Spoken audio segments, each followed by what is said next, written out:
Ito pong ating napakagandang Kinder Wagon Half. Good for 6 months old. Fit po siya. Up to 3 years old ang standard. It depends pa rin po yan sa laki at timbang ng baby po ninyo. Kung kakayanin po ng 4 to 5 years old. Kapag medyo petit po ang baby po ninyo. Ayan. Already washed na po ito and ready to use. Wala po siyang faded or discoloration. So araw lang po yung reflection po niya as you can see sa video. Ayan. So ito po yung details po niya one by one. So ito po yung setup po niya kapag nakapang 6 months old.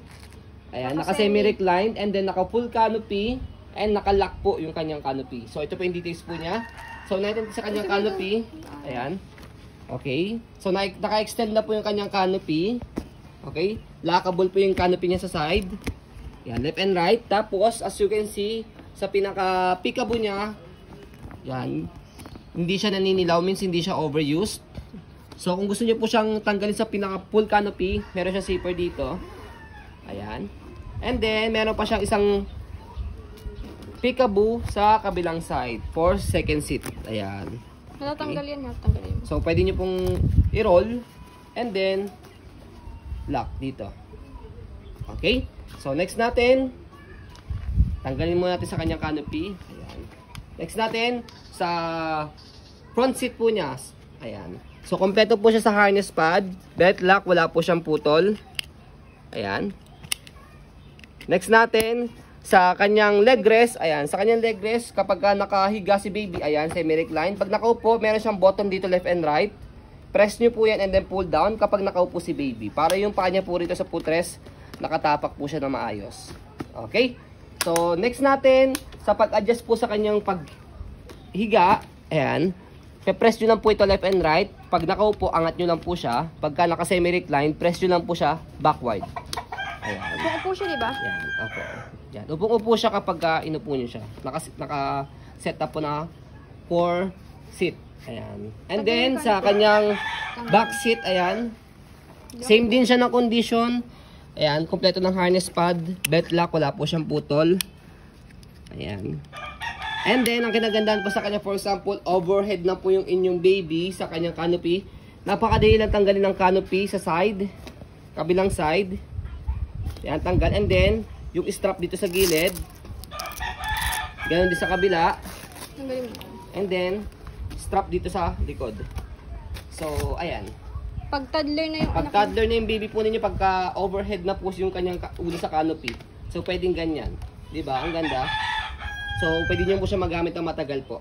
Next natin, sa kanyang footrest. Ayan, yung tapakan po ng kanyang paa. And then, yung kanyang gulong. Hindi siya pudpod. Easy to maneuver, nag-swivel. Ayan. And then, kung gusto niyo po siya naka one way lang, so itong sa harapan po niya, angat nyo lang po.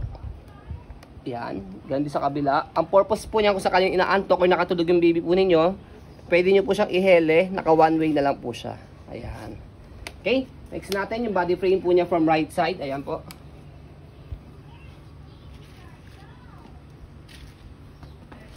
So, hindi na po namin tinanggal dito yung sticker. Ayan, dahil ginamit po ito sa ibang bansa. Ayan. So, pwede nyo po itong dalhin po sa ibang bansa. Wala po siyang, free of charge po siya sa airplane kapag kasama nyo po yung mga baby po ninyo. Ayan. So, ito po yung lock po niya mamaya. Papakita po namin. Yung likod, ayan po, yung kanyang gulong, di rin siya pudpod. Stopper, isang tapak lang dito, naka-cable na po siya para isang tapak na lang po sa kanya, naka-stop na po siya. Okay? Next natin, sa back seat, sa pag semi-reclined po sa kanya, meron namang indication dito, press nyo po siya, pull down. Yan, semi-reclined. Kapag naman po uupo po ninyo, pull, hatak lang po ito. Ganun lang po siya kadali. Handle, ayan. Wala po siyang issue sa handle. And then, next natin, kabilang side from body frame. Ayan po, yung kanyang model.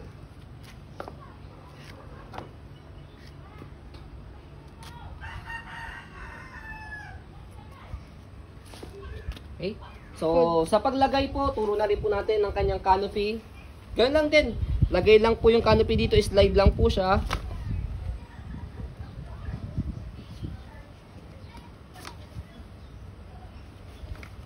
Slide sa kabila, slide din sa kabila. Tapos, yung kanyang strap dito sa ibabaw, Hindi dito sa ilalim, sa ibabaw. Ganyan din sa kabila. Kaya hindi kayo mahihirapan kapag tatanggalin po ninyo yung kanyang canopy. Tapos, strap dito. Dalawa. So, yun. Ganyan lang siya kadali. Pagka nilagay yung kanyang canopy. So, stroll muna natin para makita po din nyo na wala po siyang issue kapag ginamit. Okay? So, next natin sa pag-fold po sa kanya, napakadali lang din. So, angat nyo lang po ito. And then, ito, press, tapakan nyo po ito. May note naman po siya dyang pang fit. Yan. And then, taas nyo po ito. Yan. After that, pwede nyo pong i-pull down or else, hawakan po yung pinaka-handle,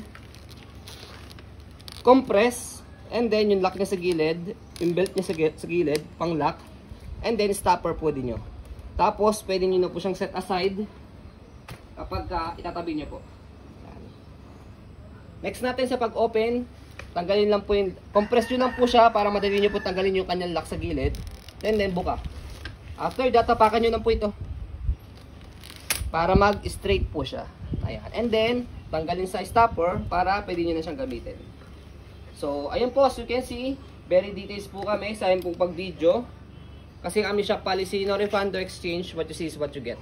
So, yun po, maraming salamat. Have a nice day and God bless po.